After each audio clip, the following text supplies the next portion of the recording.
Okay, good afternoon sa tanan. Kung sino man ang maabot. Okay. Mainit man ang panahon, di tayo papatigil sa init. We will continue our lesson. We will continue our learning for today. So, as scheduled, I have promised, hello, meron pang ano, dati ko pang estudyante, grade 9. O baka nga, baka grade 9 ka na nga rin, oh. Yeah. So,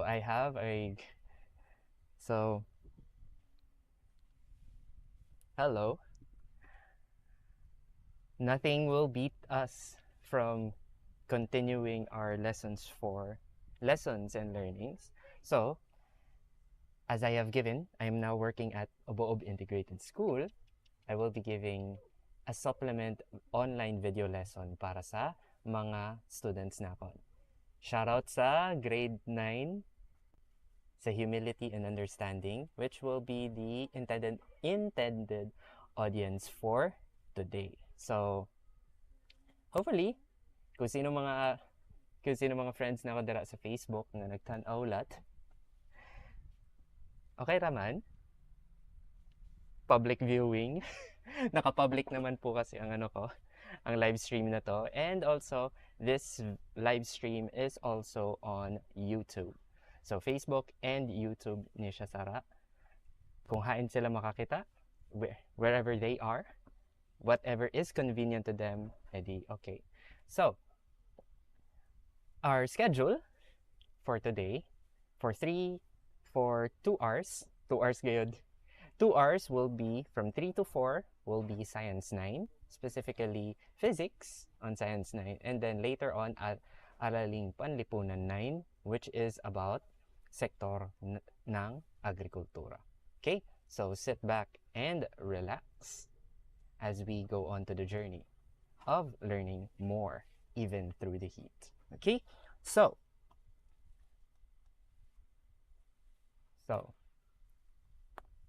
before the class,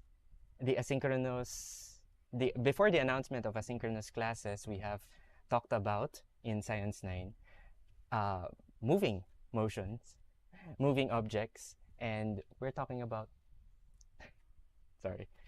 we are talking about things that are in motion. Now we are moving towards a broader spectrum of descriptions, broader spectrum of things that are about physics. Okay, so let me switch to my board cam and screen cam. Okay, so we are in Science 9, Quarter 4, and this is in Module 1, which is about projectile motion. So most of the concepts about motion were introduced in grade 7. And it's a bit longer, layo na siya, laba na siya, pero magyapon, we still have to call on from these topics, okay? So, muna siya. Let me look at the dashboards. Uy, may 5. At least may 5 sa Facebook. And then sa YouTube, may usa. At least the VOD will come out, okay? So, we're talking about projectile motion. But first, we will start how do we classify or how do we describe things or objects that are in motion, and what field of physics is that? Okay, so let me scroll on this. Okay, so again, things when they move, they have velocity, and when they move at a certain velocity, it's either they're speeding up or slowing down. That's why we have the term called acceleration. Now, if that acceleration is the same, meaning if we are speeding up and slowing down at a constant rate, we call that as uniform acceleration. And uniform acceleration. Now, when we describe things that are in motion, we refer to that as kinematics. Okay? Now, kinematics is the study of motion or things that are in motion using equations. Equations and numbers, quantities, and units. Basically, we quantify how things are moving. Kaya kita, things move, but how fast do they move? How slow do they move? How quickly does their velocity change? Or in what direction are they moving? So we are focusing more on the description of the motion. How fast or how slow the object is moving, or is it accelerating? Is it moving faster? Or is it slowing down or decelerating? Now, when we are talking about kinematics, most often than not, we will go back to the kinematic equations. And I will be introducing to you four kinematic equations, each relating each quantity to each other. So when we describe things in motion, we can talk about its change in position, we can talk about its velocity, we can talk about its acceleration, and how fast or how long does it take for that object to move from one place to another, or to move in that velocity. So we'll be talking about four kinematic equations. Most of them, we will start first with the basic, which is the horizontal motion. When things are moving from left to right, we're talking about this one. So when we're talking about horizontal motion, we have four kinematic equations. But first, before we dive into the equations itself, let's look at the variables that are involved in these kinematic equations, so that when we go through each of the equations, we know exactly what each kinematic equation will do. Nano ang buhaton, nano ang makuha sang aton kinematic equations. Now, let me flip this over, and here, let's break down first the variables that we might see in our kinematic equations. First, we have your delta x. This sign right here, this triangle sign, is what we call your delta. It means change. That means if we have delta x, that we can also read that as change in x, or change in position. So most often, if you can break it down also into xf minus xi, meaning xf is the final position of the object that is moving. And since we are talking about x in the horizontal, kung sa Cartesian plane pa, that is x. Where is it in the final position? Where is it at the end of the motion, or at the end of our focus? So kumbaga, final position, we signify that as xf, and then the initial position, where did it come from? Nano ang iyam, it is how many meters from our reference point? Is it 5 meters? When it started moving, is it 5 meters away? Is it 0 meters away from our reference point? That is your initial position. And most often, our standard unit for change in position is in meters. Meters, because we are in the MKS system, or the SI unit system. Meter, kilogram, second. So our standard unit for change in position is meter. Next, we have time. Time. How long did that motion happen? It moved from one place to another. How long or how many seconds did it take to move from this point to this point? That is what we measure in the unit time. And the unit for time is usually in seconds, or the SI unit for time is in seconds. Next, we have your acceleration. Acceleration is how fast or how quickly or how slowly an object changes its velocity. So acceleration is change in velocity. Now, we have quite a weird unit here. This is meter per second squared. Meter per second squared. Pero ano ibig sabihin yan? What does it mean?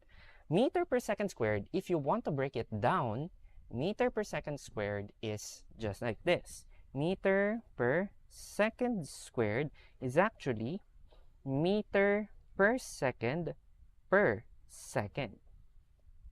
That's it. Meter per second per second. How many meters per second did it change per second of time? Ilang pila ang napuno? How much time? How much velocity, how much velocity is added or taken away from the moving object every second? That's why, if you would rearrange this one, this would come out mathematically as meter per second squared. Okay? So that's how. If there are any questions, you can freely use the chat. You can chat away your questions. Okay? Now. Okay, let me get back to the stream. Now, we have you here. The next variables look like the same, but it is very crucial that in your kinematic equations, once we use our kinematic equations, we know which one is final velocity and which one is initial velocity. When we talk about final velocity, some notations o ang pagkaswat, magkalain-lain. It's different. It will be different in some notations. Okay? I'm gonna switch microphones. Hello? Yeah.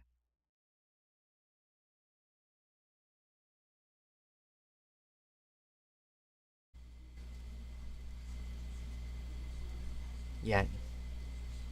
So, okay. So we have different units. Checking who are in the chat. Please chat kung kita pa ninyo. Where is it? Let me just check first. Who is watching right now? Sino ang naka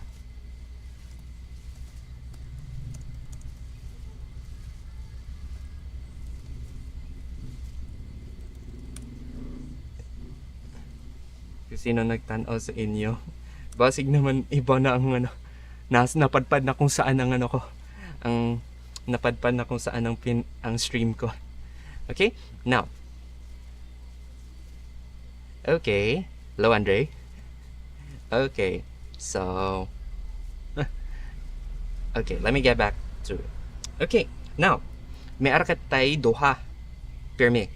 When we're talking about moving objects, it's always we have to take note how long did the motion happen. So kumbaga, or kung saan naton, how long did we observe the movement? That's your time. Is there any change in your velocity? That is indicated by your acceleration. And then the initial conditions and the conditions of your moving object. So in your notations, most often in the kinematic equations, as you can see in the module that I've already sent you, you can have different notations. Different books, different references will use different notations. However, if you know where is which, bisan magkalain-lain ng notations, makuha gyapon. So, VFX, V sub FX, meaning, or VX. Pwede rin this would actually be also VF. That will also be true. When we are talking about this one, we are talking about the final velocity of our moving object. Meaning, if we observed a moving object 10 seconds, what is the final velocity of the object after the 10-second observation? That's your final velocity. Okay? And final velocity, as the name suggests, is in the unit meter per second. Okay. On the flip side, we have your VOX, VI, most often, but it would not stand as V. If we can see the word, if we see the symbol V, most often it's final velocity, not initial velocity. Basta may initial velocity gani, most often VI or VO ang gamiton. Okay? Now, when we see these signals or we see these variables V sub OX or V sub I, we're talking about the initial velocity of the moving object. Before we observed, or at the start of the observation, 10 seconds na ton. Example, we observe a moving object for 10 seconds. At second 0, at the very start of our observation, how fast is our moving object? Is it standing still? Is it already moving? That is in your initial velocity. And then your final velocity after the time, after we have observed it in a specific amount of time, how fast or how slow now is our moving object. That is your final velocity. Okay? So, again, if we are talking about delta x, we are talking about just the change in position. Delta x can be further broken down as xf minus xi. Final position minus initial position. T, time, is how far or how long did we observe the moving object. Acceleration is how much is the change in velocity of our object. May pagbabago ba sa velocity sang aton object? And then we have your conditions. Your initial condition is your initial velocity. Nano ang kapaspason? How fast is our object moving at the very start of our observation? Meanwhile, when we are talking about final velocity, we are talking about how fast or how slow our object is after we have observed it. Okay? So, these are the variables that we need to take note when we deal about kinematics. Okay? These variables would change depende sa nano na axis, depende sa nano nga ang aton i-describe, which is later. We will be talking about horizontal motion first, and then later on we'll shift it towards vertical motion, because not all objects just move from left to right. Objects move from bottom to the top or top to the bottom. Now, we need a basic understanding of these equations so that we can describe how an object is moving from left to right or from top to bottom in horizontal motion or in vertical motion. Okay? So here's your 4 kinematic equations. First, we have your delta x is equal to VOX multiplied by T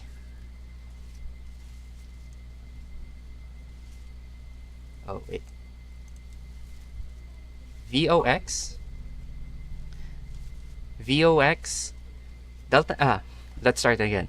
Change in x or change in our position is equal to your initial velocity multiplied by time, that's your first term, plus 1/2 of acceleration multiplied by time squared, the square of time. So we have here, once again, we have your change in position is equal to your initial velocity multiplied by time.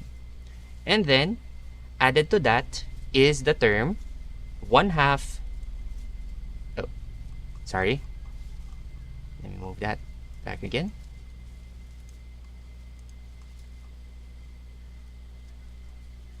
Yeah, okay. So 1/2 A or acceleration multiplied by T or time. of observation. Now, the variables involved is your distance, change in distance, meaning if we have observed that a moving object has traveled, let's say, 10 meters in the span of 10 seconds, your 10 meters is the x. T, that's your 10 seconds. Let's say we have a moving object, a car that is moving. It has covered 10 meters in a span of 10 seconds. Ang aton nakuha, if makuha sana, we have your distance. You have your distance. You have your distance. You have your time of travel. And then your acceleration. If kaybaw kita, we have an object. We have an object that is accelerating, either speeding up or slowing down. We can use that if we know the acceleration of the object. And then, if we know the initial condition, if we know the initial velocity of the object. Naglihok na ba siya? Is it already moving? Did it start moving? Or pahinay ba? Is it slowing down? So, you would use this if you have these 4 conditions or 4 variables. If you know these 4. Next, if we have velocities, if we only know the velocities, the initial, the final, and the initial velocity, the final velocity, the acceleration of the object, and the change in position, then we can use the second kinematic equation. Now, you might get confused. Wala dito, sir. Bakit walang VFX? Bakit walang VFX? Once again, basta Vx, most often, it is final velocity. Pero basta may VI or VOX, that's initial velocity. So let's break the second kinematic equation. So the second kinematic equation goes like this. We have the final velocity squared. Final velocity squared is equal to the initial velocity squared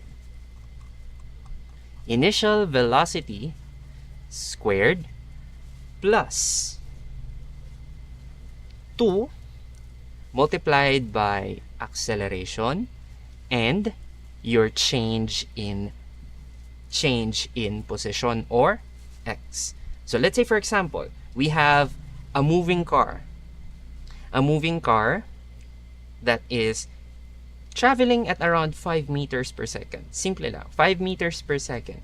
And in a span of 100 meters, nag-accelerate siya by 1 meter per second squared. Meaning, every second mapunan ang iyang velocity sang 1 meters per second. 1 meter per second. Now, during that acceleration, it covered around 100 meters. That 100 meters is your delta x. Your 1 meter per second squared is the acceleration. The 5 meters per second is the initial velocity. After that, we plug in those values, we calculate, we can calculate the final velocity of the car. That's the power of the second kinematic equation. You don't have to know how long to observe. Dili na naton kinahanglan ng time. We don't need to know how long did it accelerate. Ang aton lang, we just focused on how far did the object travel during that acceleration. What is the value of acceleration?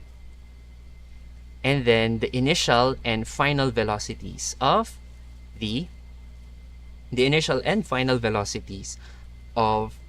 our moving object. Okay, now, what if we move on the different side? We don't know how far wa kita nakibaw sang change in position sang aton object. Ang aton nahibaw-an is time naman. How many seconds did it accelerate? How many seconds did it accelerate? How much? Let's say we started same exact. We have our car, moving car at 5 meters per second. Okay, let me switch. Hey. Okay, so we have a car that is moving at 5 meters per second, and then it's also accelerating at 1 meter per second squared, meaning every second it is adding 1 meter per second to its velocity, its initial velocity. Now we observed it for, let's say, 10 seconds. So it will travel in time for 10 seconds. No, this could be confusing. So it traveled for 10 seconds. So from here to here, it is 10 seconds. It's 10 seconds. We don't know how far it will travel, but we can calculate what will be the final velocity of our car after 10 seconds. What is its velocity final? That is the power of the third kinematic equation. We have Vx, or final velocity, is equal to initial velocity plus acceleration multiplied by time. Okay? Later on, we will use these equations in scenarios. So we will solve problems, and each one of these kinematic equations will be used, magamit natin siya. Lain-lain siya gamit, lain-lain siya pamaagi. Okay? Now, this is a certain condition. Kumbaga, if we are given this condition, then we can use the third kinematic equation. Now, how about the fourth kinematic equation? We don't know the acceleration. Acceleration is a bit tricky, is a quantity that is tricky to calculate. But here's the thing. We can look at how far an object is. How far an object is, or how far did it travel, if we have these quantities. If we don't know the acceleration, but we know the final and the initial speed of the object and how long did it travel. So kumbaga, nagabaw ka nga, let's say 5 meters per second siya nagsugod, 10 meters per second siyang nahuman, and then ina nga travel na himo niya within ina nga time. Your initial and final velocity, kumbaga, gi-travel niya na siya, nag-change ang iyong velocity within 30 seconds. Makalculate naton gaano kahaba, or how far did the object travel. That is the power of the fourth kinematic equation. We have delta x, or change in your position, is equal to 1/2 quantity. I mean, that means all of these is multiplied to the 1/2. Okay? Dili ang Vx lang ang i-multiply sa 1/2, or ang Vox ang i-multiply sa 1/2. All of them is multiplied to the 1/2. Okay? So 1/2 Vx plus Vox, then multiplied by t. Okay? So initial and final velocity multiplied by time, and then multiplied to 1/2. You can also view that as Vx plus Vox multiplied by t, then all divided by 2. Same thing. Lain lang siya na pagkaswat. Okay? So, those are your 4 kinematic equations. They have different uses, different purposes, but later on, we will be tackling problems using these 4 kinematic equations. Okay? So, from time to time, we have to review amo ini aton gamiton. Now, these 4 kinematic equations look at horizontal motion. These can be used, again, the 4 kinematic equations can be utilized to predict the unknown information about an object's motion if the other information is present. Let's say, for example, you don't know the acceleration of an object, but you know how far it traveled, how long did it travel, and its initial velocity. Then you can use the first kinematic equation. Pananglitan. For example, you know the distance of travel. You know what is the acceleration of that object. And you know the object's initial velocity. Then you can use that to calculate your final velocity. Okay? All of those things, ma-translate natin. So, kung may ari usang nga variable na wala, pwede natin na gamiton ang mga kinematic equations. Now, the fun thing about this is that your horizontal kinematic equations, ma-translate natin siya to vertical motion. When we're talking about horizontal motion, once again, when we're talking about horizontal motion,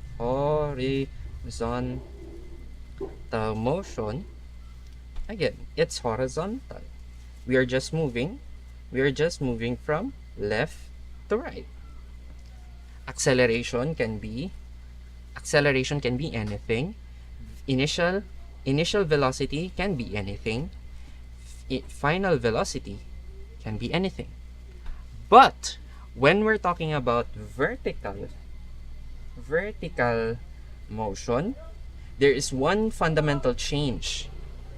There is one fundamental change that we're talking about when we are talking about vertical motion, especially here on Earth. We have a now constant acceleration. It's always negative 9.8 meters per second squared. Now, in the Cartesian plane, if you would remember from math, you have your Cartesian plane. Let me draw that for you. Let me draw that Cartesian plane. Okay? You have your x-axis, you have your y-axis. Here on the right side, we have your positive values. On the left side, we have your negative values. Let me draw that correctly. Okay? On the y, we have your positive values up top, and you have your negative values down. When we're talking about vertical motion,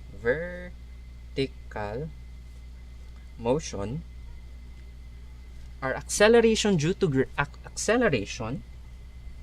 our acceleration is always negative 9.8 meters per second squared.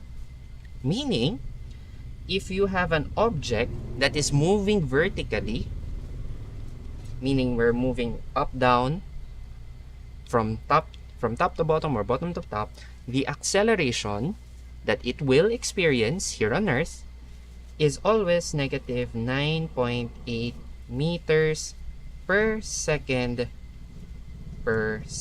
What does that mean? Negative ang atong gigamit na sign. We're using a negative because it's always pointing down. It's trying to pull us down. So, what would happen? If you have an object that is starting from the top,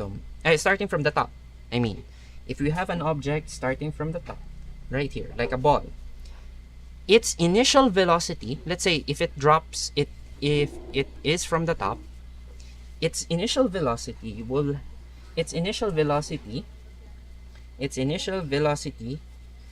be 0 meters per second. Kaya harap naman siya sa igbaw. Pero every second that it falls down, like after velocity niya, after 1 second, will be 9.8 meters per second. After another second, it will go right here. 1 second. After 1 second.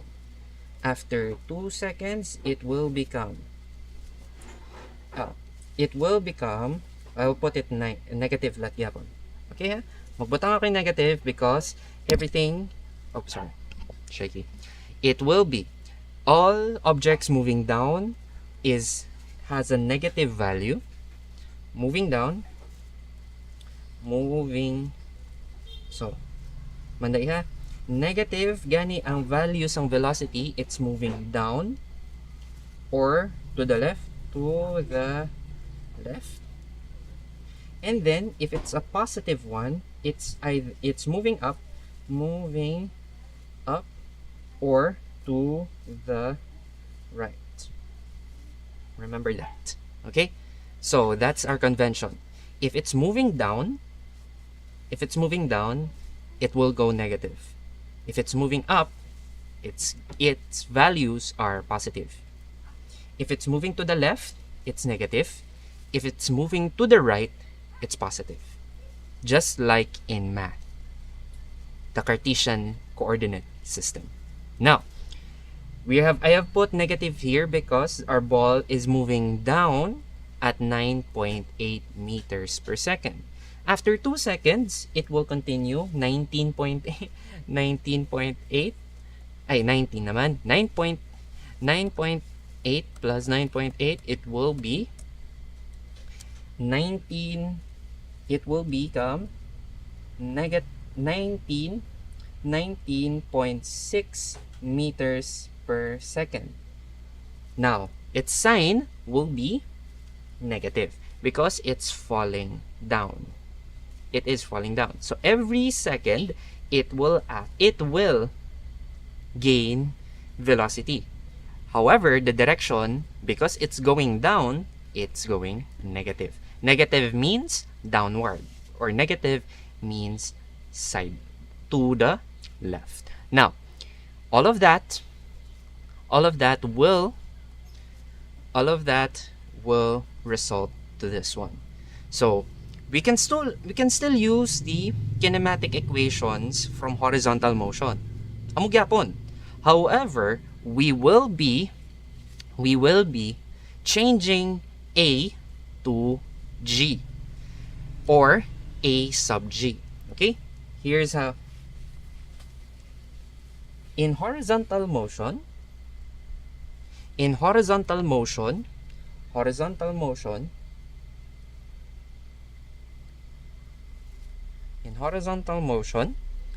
A can be anything. Acceleration can be anything. If it goes to the left, if you want to speed up an object to the left, it will be positive. If it wants to speed or slow down an object or move an object to the left, it will be negative. Bahala. But in vertical motion, especially here on Earth, acceleration at the vertical is always negative 9.8 meters per second or negative 9.8 meters per second squared. That is always the case. Wala na ilaing nga values ang acceleration ba sa vertical motion ng aton gihisgutan. When we're talking about vertical motion, it will always be negative 9.8 meters per second squared. And that value, we can signify that as G. G is equal to negative 9.8 meters per second squared. Also, if you come across other books, they will annotate this or use the variable A sub G. 9.8 meters per second squared. These two, parehas lang na. Magkalain-lain lang usahay sa libro. But for our case, we will be using G. When we're talking about vertical motion, we will be using the variable G as acceleration due to gravity, or acceleration in vertical motion. Okay? So, once niya aton siyang pulihan, once we replace everything that is A in our, once we replace our kinematic equations, everything A, pulihan natin siya. Once we replace A with G, this becomes this. Same kinematic equations, but now, here's the thing. Here's the fun part. X become Y. X, when we're talking about X, it's horizontal motion. Ang vertical motion, it's in the Y-axis. That's why we're using the variable Y. Again, it's the same thing. Change in position gyapon, but in the vertical position na. We are talking about vertical position when we are in vertical motion. We're using the variable Y. When we're using the variable X, it is understood that we are moving in the horizontal direction. So we can use the same kinematic equations, but with different variables. Now, we have your delta y or change in vertical position as same thing. Initial velocity in the y direction multiplied by time plus or added to 1/2. Now, instead of acceleration, normal acceleration, it's now acceleration due to gravity or acceleration in vertical motion. And then, same thing, we have t as time. Same variables. It's not necessarily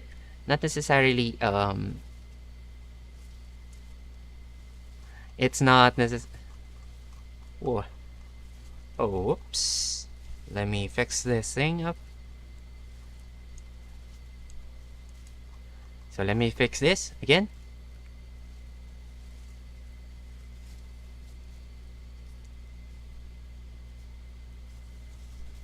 Okay. Konting commercial. Sana may mga nanonood pa. Hopefully. Paramdam naman kayo sa chat. Chat kayo. I will be looking at the chats right now. I'll side break. Kung sino unfortunately, walang nasa YouTube kasi maganda. Mas accessible ang Facebook. But then again, meron pa tayong nanonood sa Facebook. Hello, Facebook viewers. Di po ako sanay. Noon. Okay? Now, we are back. Sige, let's go back. Now, if we change the variables, we're just changing the variables from x to y. Since we're talking about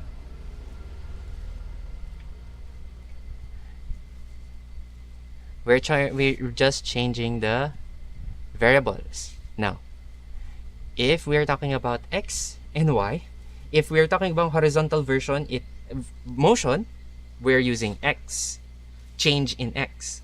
If we're talking about vertical motion, we're using y. When we're talking about horizontal motion, we'll use the variable a. But if we have vertical motion, we'll use the constant, not the variable, constant g, which is negative 9.8 meters per second squared, meaning it will always point down. Okay? Now, are kita dire. So, after changing the variables, this is the look of our kinematic equations. Inani na ang iyang itsura. Take a look at this one. So we have change in y, or change in vertical position, is equal to initial vertical velocity multiplied by time added to 1/2. Okay, so 1/2 of gravitational acceleration or acceleration due to gravity, and then multiplied to the square. Square. Dili squared, square root square of time. So, time multiplied by time. Mo lang na siya. And then, the second kinematic equation goes like this. The final vertical velocity is equal to the initial let me do it. Medyo napitla. Sorry. Okay. So, we have the square of the final vertical velocity is equal to the square of the initial vertical velocity, sinugda ng velocity niya in the vertical, plus 2 multiplied by gravitational acceleration multiplied by the change in the vertical position. Nasusundan pa po ba? Hopefully, hindi pa kayo nawala, or kung nawala man kayo, either later sa VOD, sa replay sine, or sa posted video, pause nyo muna kung medyo nalito kayo. I would wait. Ngayon, okay na? Again, we're now talking about vertical motion. Aton lang gipamulihan ng mga variables. From x to y, and then a, or for acceleration, to gravitational acceleration, which is a constant now. Gravitational acceleration is negative 9.8 meters per second squared. Now, okay, so the third kinematic equation goes like this. The final velocity along y, or final vertical velocity, is equal to initial vertical velocity plus gravitational acceleration multiplied to time. So, muna siya. Vy is equal to Voy plus gt. And then later on, the fourth kinematic equation is delta y, or change in vertical position, is equal to 1/2 quantity final vertical velocity plus initial vertical velocity, both multiplied to time. So, quantity Vy plus Voy, quantity multiplied to time. Okay? So, these are your vertical motions. Okay. What is this? Sorry for the interruption. Okay. Now, once we're talking about objects that are in vertical motion, without other factors,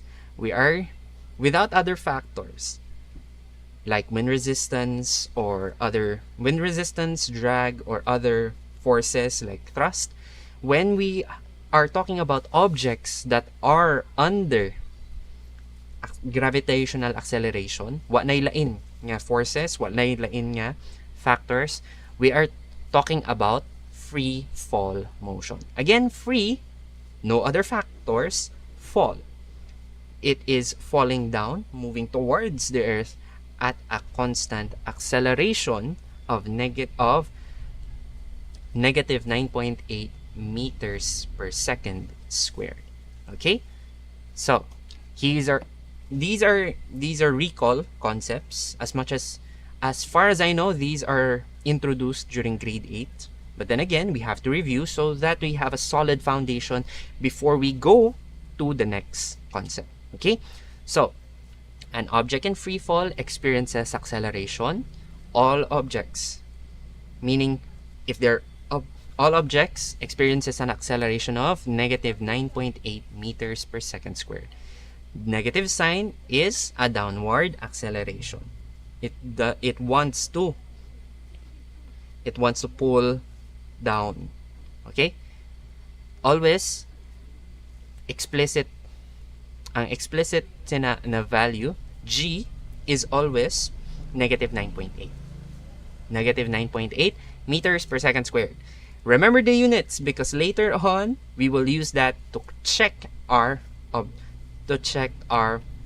calculations. Okay? Next, if an object is merely dropped, or as opposed to being thrown from an elevated height, then its initial velocity of the object is always 0 meters per second. Kung imo lang siyang gitaktak from here, from here, then drop, its initial velocity right here at the top is 0 meters per second. 0 meters per second ang iyang initial velocity. Its final velocity is determined by how far is it falling down, or how long did it fall down. Okay? Nice. Hello. Now, if an object is projected upwards, we have your third concept naman for free fall. If an object is projected upwards in a perfectly vertical motion, let's say for example, may ara kay object nga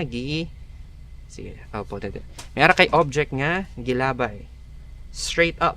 So its velocity is pointing upward, but the acceleration is pointing downward.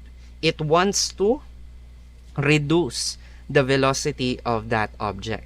So as it goes up, it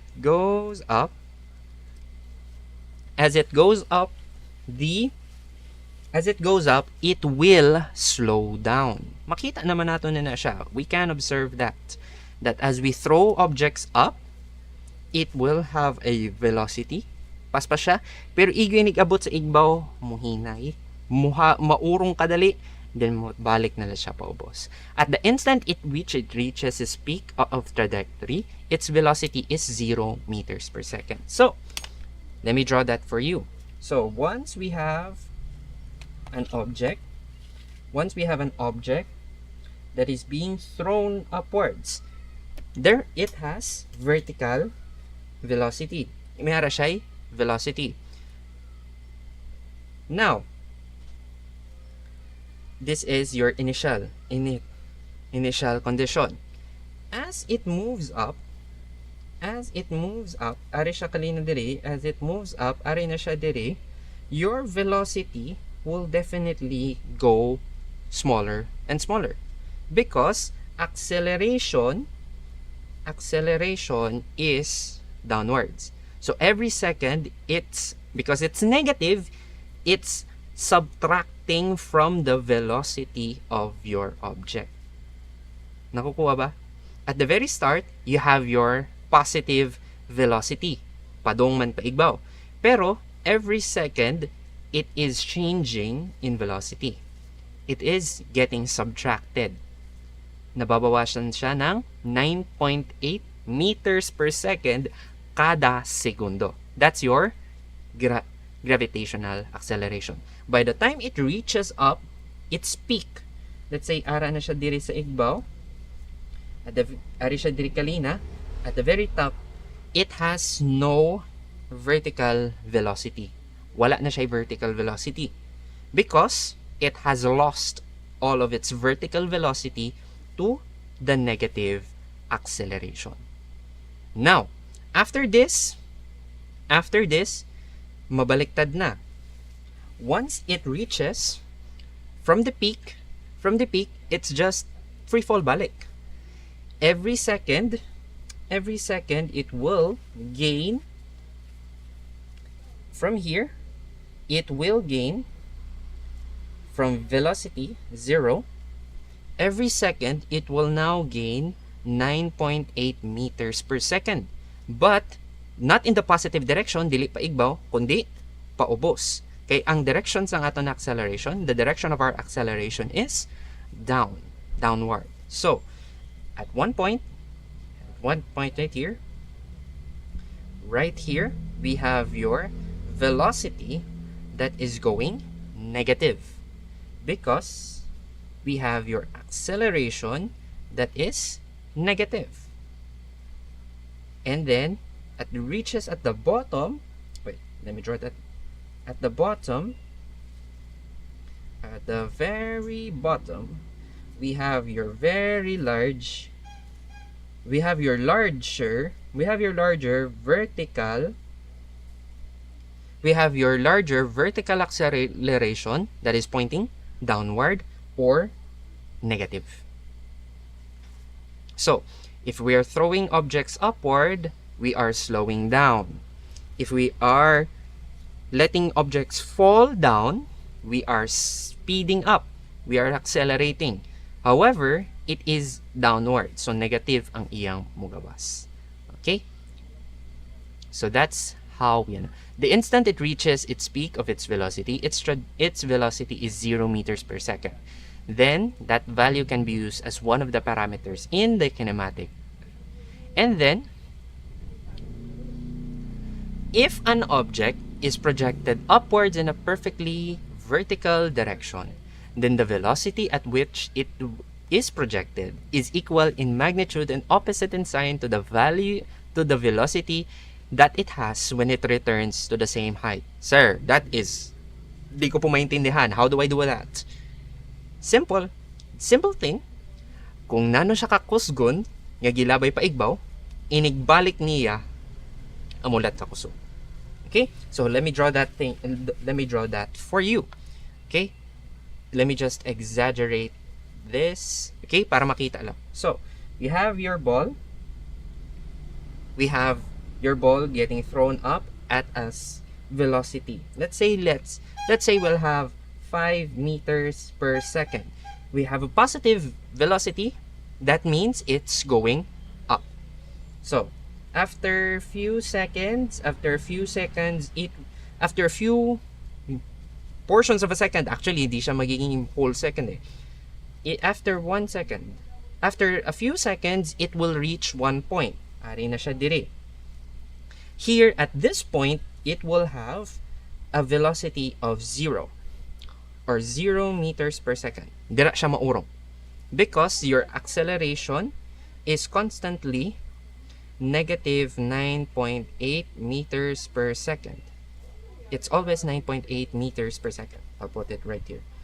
The acceleration is always negative 9.8 meters per second squared. Always. Now, once it goes back down at the same vertical position, kumbaga same nga height, same kan nakatason, it will have the same magnitude. Ang iyang velocity, its velocity will still be 5 meters per second. But the direction is now opposite. Bali na. Ang iya ng direction is downward. Now, if baliktad na ang direction, we will use negative on this one. So, as we go up, same ang magnitude. Magkaubos, it will slow down. From the 5 meters per second, it will slow down to reach 0 meters per second at the very top of its motion. Once it, from the top, paubos na, it will gain back its velocity, but in a different direction, going down na. So, by the time it reaches at this point, it has the same velocity in magnitude na, parehas ang numero, pero different in direction. That's what this fourth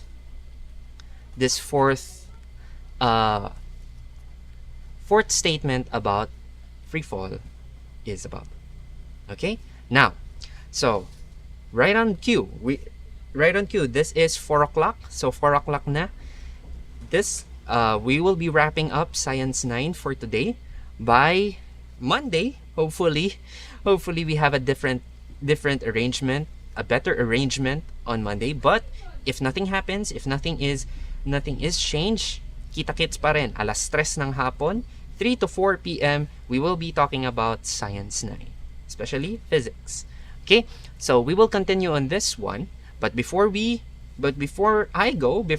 cut this portion of the live stream, let me review to you, let us have a recap of what we have talked about, what I have discussed to you. So, when we are talking about objects that are in motion, when we want to describe them using numbers, we are going in the field of kinematics. Okay?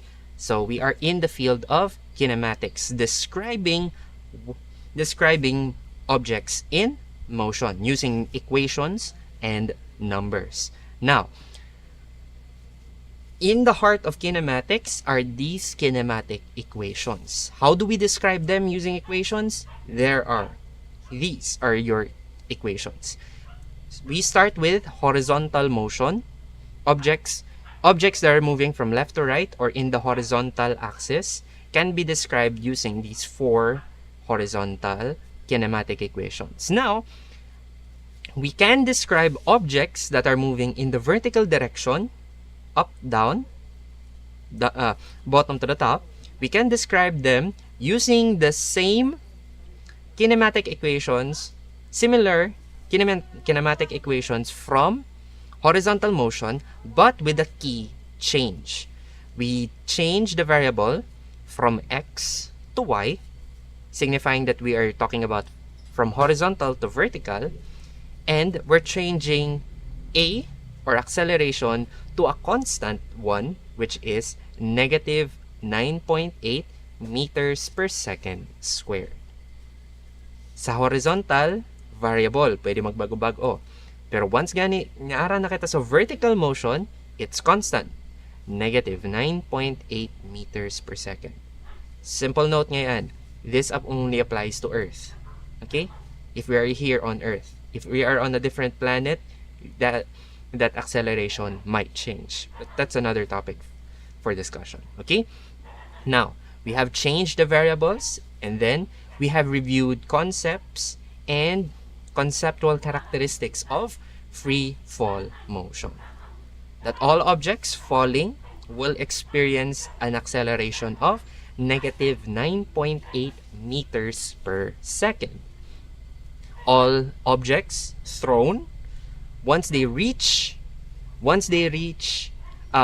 objects dropped from a height have an initial velocity of always 0 meters per second. Kung imi ng postdoc, that's different. Pero kung taktak lang naton, that is 0 meters per second ang iyang initial velocity.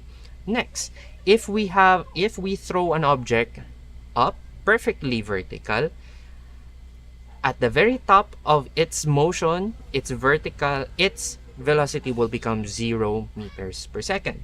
And then lastly, once it goes back down, it will have the same vertical velocity in terms of magnitude, parehas ang kadakuon sang numero, pero it is now different in direction. Kalina paigbaw as it started, but once it goes down, it changes in direction and in its sign.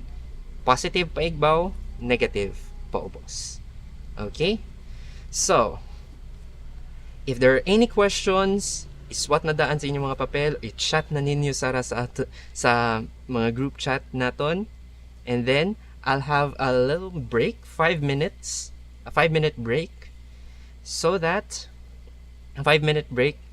we can continue on the next subject, which is about araling panlipunan. Ano ang papel ng sektor ng agrikultura sa pag-unlad ng ating bayan? So later on, we will be going to araling panlipunan. So 5 minutes or even 2 minutes lang. A little bit of a break para dili na kayo kasi ng mga hulog-hulog piso or sa inyo data. 2 minutes, and then after that, araling panlipunan kita. Okay? Sige. Later.